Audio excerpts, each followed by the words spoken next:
So tell me if I'm wrong here. The late night TV ads, the radio commercials from national tax relief firms, do they have a little bit of a salesy look, like a car dealership or personal injury lawyer? And what if you have a real tax problem? You need help. You need professional representation. Who are you going to call and what are you going to ask to determine that the company that you're interviewing is legit, really is going to help you, has your best interest at heart, has the experience, has expertise when it comes to resolving tax problems, and a track record to back it up? Stay tuned. You're going to learn the 4 questions to ask any tax relief professional.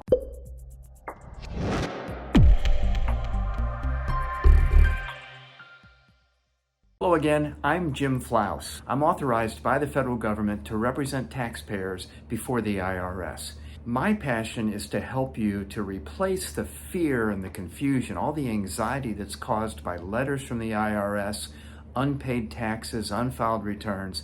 I want to replace all of that so that you have a sense of control, peace of mind around your tax matter, that you really know you've got clarity about what's going on. And frankly, I don't think there's many YouTube videos really designed to help you, really designed to give you information. In fact, most of them are designed to scare the bejeebers out of you, to really put the fear of the IRS in you, to call now, to hire me, and so forth.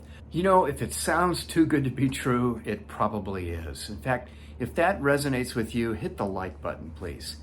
That's basically what you're getting from tax resolution firms. In fact, one ad I just heard recently says that Congress has directed the IRS to make generous offers to help taxpayers settle their debts. And of course, call now before it's too late. It's a limited time offer. Well, call me crazy, but I don't think being generous is exactly a trait that the IRS is looking for when it hires or promotes revenue officers. Nor is tax forgiveness or tax settlement a limited time offer that Congress just came up with. Offers in compromise have been around for 40 years. It's just advertising to get you to click the link, make the phone call, see if you qualify. So let me offer up 4 questions you should ask. Question number 1, are you licensed to practice before the IRS? Ask them their title. It might be senior tax consultant, it might be senior advisor, but those are really nothing burgers. What you really need is a licensed CPA, a licensed enrolled agent, or a licensed tax attorney. Those are the 3 types of professionals who actually are authorized to practice before the IRS and represent taxpayers. Question 2, do you have experience working tax settlement cases? Having the license isn't enough. You have to have the expertise. You want to know that you've got somebody who's going to work your case that actually has experience settling offers in compromise, navigating through the collections division to obtain currently not collectible status or partial pay agreements, abating penalties, and so forth. Experience pays, titles don't. Make sure that the person you're talking to not only is licensed, but has experience doing the casework. Question 3, before paying a dime, ask the person that you're speaking to if they will be doing the actual casework or if it will be turned over to someone else. See, unfortunately, the way many national tax relief firms operate is you sign on because you talk to someone who's a representative, and then they turn the case over to a case manager. Now, in many times, this case manager isn't someone down the hall working in the same company. They may be an independent contractor halfway across the country, fairly inexperienced as an enrolled agent or a CPA, but they've been subcontracted the work at a fairly low fee.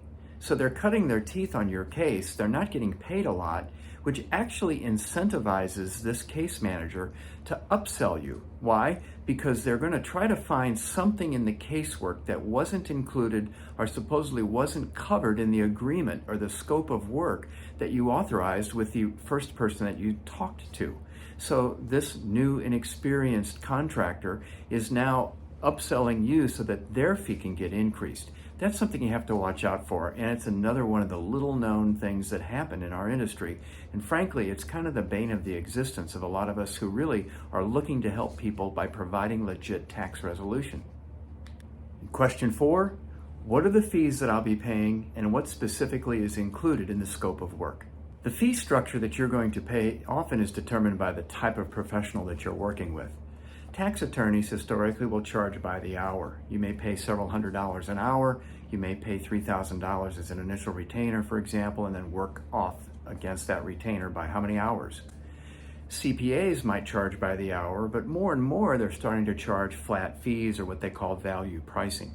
They're frankly going to charge you based on what they think it's worth to you. Enrolled agents largely will charge on a fixed fee basis. I like that because it at least gives you an idea of what the scope of work is and what you can expect to pay in total by the time the whole thing is done. One thing I also like is to take a two-phased approach. What's the first phase? The first phase would be, let me investigate the liability that you have with the IRS, pull transcripts, really research what's been filed, what hasn't, what you owe, what the penalties and interest are, really figure out what the IRS game plan is, and then also investigate your own financial situation. So the two of them combined help me to determine what's the best solution for you. I really can't write a prescription unless I really know what's going on. So once I have an investigation done of your liability on your taxes as well as your finances, then I can make a recommendation, and that's where phase 2 comes in. In phase 2, I then give you a quote for what we're going to do, because by that time I've determined here's how we can resolve the case, here's exactly what it's going to take, here's the price. Now, if you want me to go forward, we go forward. If you want me to not go forward, okay, thank you. But at least you now know what it's going to take to resolve your case. When we complete phase 1, hopefully we'll move forward to phase 2 and put your tax problem behind you permanently. If this information has been of value to you, please hit the like button. Also subscribe to my channel, because at the end of the day, I'm going to come out weekly with new information on how to deal with the IRS. So as we went through this process, I think you see that basically the screening questions got a little more intense. The filters became a little tighter as we went along. First of all, we were wanting to know, what's their title? What do they do? And number 2, if their title is actually CPA or lawyer or enrolled agent, are they actually going to do the casework? Number 3, if you're going to do the casework, what kind of experience do you have? What's your expertise? What's your track record? And then number 4, assuming you've passed the first 3 filters, how are you going to get paid? What do you charge? What can I expect? What does the engagement agreement look like? What's the scope of work? Keep me from getting surprised. Keep me from getting scammed or spammed. I want to really have legitimate tax resolution. And if you ask all those questions and take that posture, I think you'll do well in selecting a tax professional that can help you. Now, if you don't know a tax professional, I know one. I vote me.